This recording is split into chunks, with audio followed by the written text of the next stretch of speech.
Assalamualaikum teman-teman, balik lagi sama aku setelah sekian lama. Bismillah, aku mulai lagi dan kita di sini di channel Kisah Nyata Dunia. Konten aku adalah konten storytelling yang ngebahas tentang semua hal yang terjadi di dunia.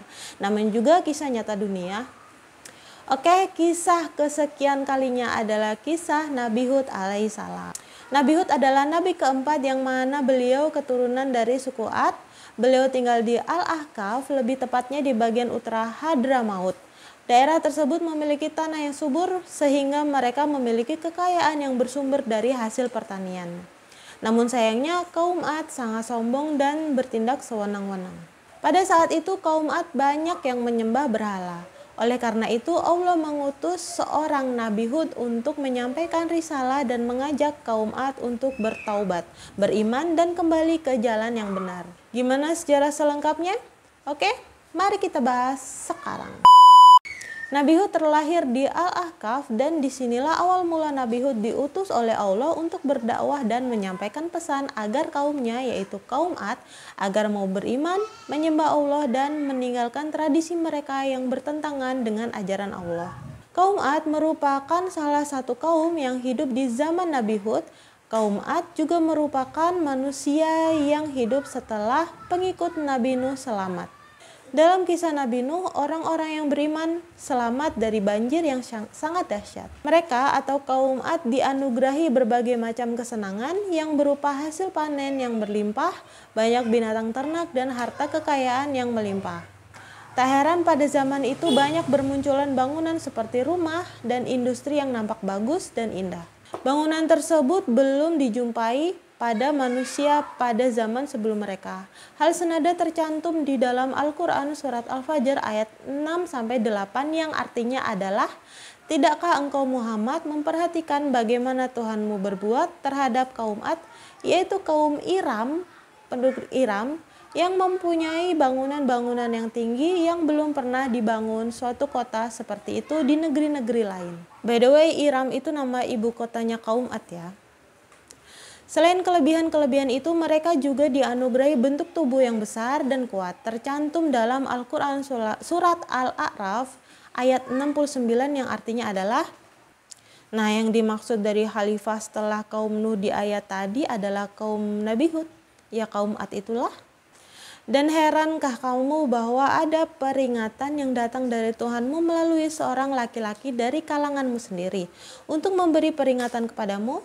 Ingatlah ketika dia menjadikanmu sebagai khalifah-khalifah setelah kaum Nuh, dan dia lebihkan kamu dalam kekuatan tubuh dan perawakannya. Maka ingatlah akan nikmat Allah agar kamu beruntung. Namun sayangnya kemelimpahan harta benda tersebut membuat kaum Ad menjadi takabur dan sombong, sehingga membuat mereka lupa akan kekuasaan Allah. Bahkan mereka menganggap tidak ada yang dapat menandingi kekuatan mereka. Selain itu, mereka juga menyembah berhala dan hidup bebas untuk memuaskan hawa nafsunya. Kondisi tersebut sangat memprihatinkan karena banyak terjadi penyimpangan. Oleh karena itu, Nabi Hud diutus untuk membawa peringatan sekaligus pedoman hidup agar mereka mau beriman kepada Allah Subhanahu wa Ta'ala. Mendengar pengakuan Nabi Hud yang menyebut dirinya sebagai utusan Allah, maka membuat kaum Ad marah. Bahkan mereka juga berani meminta Nabi Hud untuk mendatangkan azab dari Allah. Selain itu, mereka juga beranggapan bahwa kehadiran Nabi Hud menjadi penghalang bagi mereka sehingga mereka menyusun rencana untuk menyingkirkan Nabi Hud. Meski diperlakukan seperti itu, Nabi Hud tetap bersabar dan terus memberi peringatan yang isinya adalah ajakan untuk bertaubat dan beriman hanya kepada Allah Subhanahu wa Ta'ala. Tapi peringatan yang diberikan oleh Nabi Hud tidak dihiraukan teman-teman, makanya Nabi Hud berdoa untuk meminta pertolongan kepada Allah, dan Allah pun berkata bahwa kaum Ad akan menyesali perbuatannya. Nabi Hud dan pengikutnya diminta untuk pergi meninggalkan daerah yang dihuni kaum Ad. Tak lama kemudian apa yang dikatakan oleh Nabi Hud benar-benar terjadi. Karena saat itu terjadi kekeringan yang melanda kaum Ad dalam waktu yang panjang, banyak di antara kaum Ad yang gelisah karena hujan pun tak kunjung datang. Setelah itu mereka mendatangi Nabi Hud beliau berkata bahwa apa yang terjadi itu merupakan murka Allah kepada kaum Ad, namun mereka tidak percaya. Saat Nabi Hud meminta mereka untuk bertobat, maka mereka hanya menganggap apa yang dikatakan oleh Nabi Hud hanyalah sebuah kebohongan. Gak percaya dia. Karena kaum Ad gak percaya sama Nabi Hud, jadilah Allah menurunkan azab. Saat itu langit menjadi hitam, namun oleh kaum Ad peristiwa tersebut malah dianggap akan menandai turunnya hujan. Namun justru yang terjadi adalah muncul angin dingin yang kencang, menghancurkan dan memporak-porandakan bangunan dan lainnya. Hal ini membuat semua orang panik. Alhasil kaum Ad habis, kaum Ad meninggal. Mereka semua musnah beserta harta benda yang mereka miliki. Bahkan harta yang mereka miliki pun tak mampu menolong mereka.